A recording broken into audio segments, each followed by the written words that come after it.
حدیث نبوی صلی اللہ علیہ وسلم۔ عمر بن خطاب رضی اللہ تعالی عنہ بیان کرتے ہیں، ہم ایک روز رسول اللہ صلی اللہ علیہ وسلم کی خدمت میں حاضر تھے کہ اس اثنا میں ایک آدمی ہمارے پاس آیا جس کے کپڑے بہت ہی سفید اور بال انتہائی سیاہ تھے۔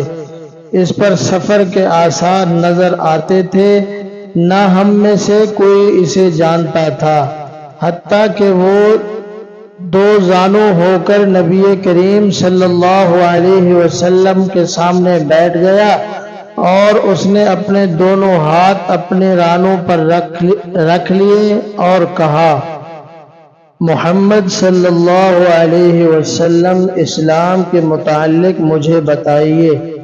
آپ صلی اللہ علیہ وسلم نے فرمایا، اسلام یہ ہے کہ تم گواہی دو کہ اللہ کے سوا کوئی معبود برحق نہیں اور یہ کہ محمد اللہ کے رسول ہیں، نماز قائم کرو، زکوٰۃ ادا کرو، رمضان کے روزے رکھو، اور اگر استطاعت ہو تو بیت اللہ کا حج کرو۔ اس نے کہا، آپ نے سچ فرمایا۔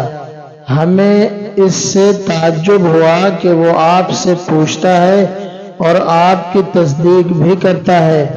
اس نے کہا، ایمان کے بارے میں مجھے بتائیے۔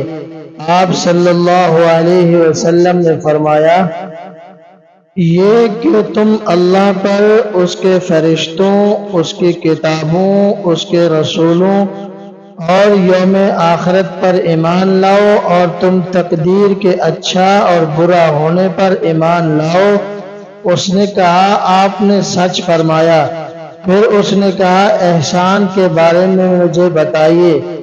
آپ صلی اللہ علیہ وسلم نے فرمایا، یہ کہ تم اللہ کی عبادت اس طرح کرو گویا تم اسے دیکھ رہے ہو، اور اگر تم اسے نہیں دیکھ سکے تو وہ یقیناً تمہیں دیکھ رہا ہے۔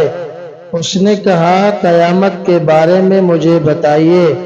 آپ صلی اللہ علیہ وسلم نے فرمایا، مسئول اس کے متعلق سائل سے زیادہ نہیں جانتا۔ اس نے کہا، اس کی نشانیوں کے بارے میں مجھے بتا دیں۔